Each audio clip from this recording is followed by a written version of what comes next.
Hello दोस्तों, स्वागत है एक नवा वीडियो में।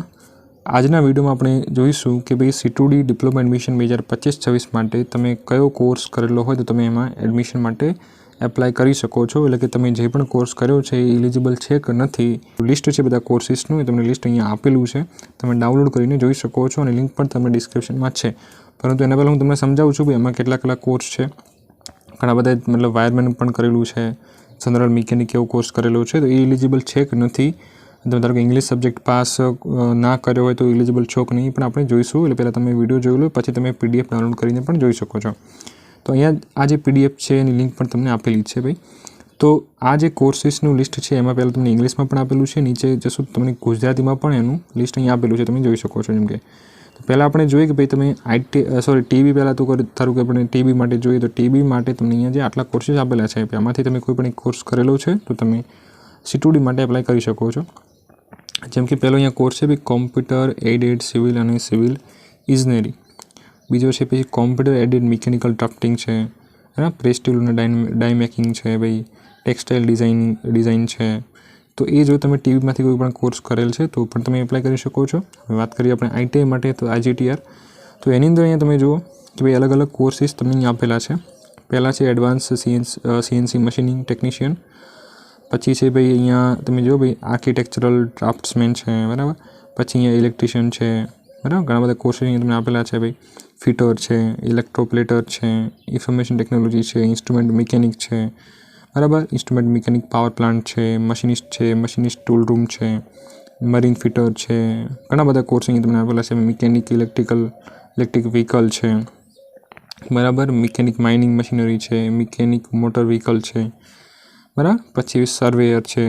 તો ઘણા બધા અહીંયા કોર્સ છે, જેમ કે પછી અલગ નીચે જો ભાઈ ટર્નર છે, બરાબર। હવે જો અહીંયા નીચે આવી ભાઈ વાયરમેન અને જનરલ મિકેનિક, આ બંને કોર્સ પહેલાં એલિજિબલ નહોતા, બરાબર, એલિજિબલ છે। તો વાયરમેન અહીંયા તમને આપેલું છે કે ભાઈ વાયરમેન પણ હવે એલિજિબલ છે, પણ તેમાં તમે શું કીધું, અહીંયા શું કીધું છે કે ભાઈ તમે 10+2 હોવા જોઈએ, અથવા તો તમે તમારું જે ગણિત સબ્જેક્ટ, ગણિત અને ઇંગ્લિશ અને વિજ્ઞાન, આ ત્રણ સબ્જેક્ટ તમારા પાસ હોવા જરૂરી છે। જો તમે અંગ્રેજી પાસ નથી તો તમે આમાં એલિજિબલ નથી। એટલે કે આ ત્રણ વિષય મેન તમે પાસ કરેલા હોય, એના પાસ કર્યા પછી જો તમે આ વાયરમેન કોર્સ કરેલો હોય તો તમે એલિજિબલ છો। તમે પાસ હોવા જરૂરી છો ત્રણ સબ્જેક્ટ વાયરમેનમાં પણ, બરાબર। એટલે વાયરમેન મતલબ તમે કોર્સ કર્યો છે ભાઈ 3-10 પછી, પણ તમારે 3-10માં જે છે આટલા ત્રણ મેઇન સબ્જેક્ટ પાસ કરેલા હોવા જરૂરી છે। તમારો ઇંગ્લિશ સબ્જેક્ટ પાસ જરૂરી છે, મતલબ પછી એ વાયરમેન પણ હવે એલિજિબલ છે ભાઈ। તમે જો વાયરમેન કરેલું છે તો પણ તમે એલિજિબલ છો। એ રીતનું પછી અહીંયા તમને જે જનરલ મિકેનિકનું પણ આપેલ છે ભાઈ, તેમાં પણ 10+2 અથવા તમે જે છે ગણિત વિજ્ઞાન અને ઇંગ્લિશ સબ્જેક્ટ પાસ કરેલા હોવા જોઈએ। અને આ જે તમે જનરલ મિકેનિક જે છે એને અહીંયા તમને લખેલું છે ભાઈ કે ભાઈ અંગ્રેજી સાથે SSC પાસ કર્યા પછી, એટલે મતલબ આટલા સબ્જેક્ટ પાસ કર્યા પછી, બરાબર, જનરલ મિકેનિક કોર્સ કરેલો હોય તો પણ તમે એમાં એલિજિબલ છો। એટલે કે વાયરમેન અને જનરલ મિકેનિક કોર્સ પણ હવે એલિજિબલ છે આની અંદર। અને બીજા બધા જે આટલા કોર્સીસમાંથી કોઈ પણ એક કોર્સ કરેલો છે તો તમે આરામથી જે છે C2D માટે એપ્લાય કરી શકો છો। તો આઈ હોપ કે તમને જે આ ખબર પડી છે ભાઈ કયા કોર્સ એલિજિબલ છે, અને PDFની લિંક પણ તમને ડિસ્ક્રિપ્શનમાં આપેલી છે, તમે ત્યાંથી ડાઉનલોડ કરી શકો છો અને જોઈ શકો છો। તો આઈ હોપ કે તમને વિડીયો સરસ લાગ્યો હશે, તો ચેનલને સબસ્ક્રાઈબ ખાસ કરજો અને WhatsApp ગ્રુપમાં પણ જોડાઈ શકો છો। એ બધાની લિંક પણ તમને ડિસ્ક્રિપ્શનમાં આપેલી જ છે, બરાબર। અને તમે લાસ્ટ ડેટ પહેલાં જલ્દી તમારે જે છે રજિસ્ટ્રેશન કરી દેવાનું છે। આગળની બધી જે પ્રોસેસ હું તમને જે છે જેમ આવતી જશે હું તમને સ્ટેપ બાય સ્ટેપ સમજાવતો રહીશ, માટે ચેનલને સબસ્ક્રાઈબ ખાસ કરીને રાખજો।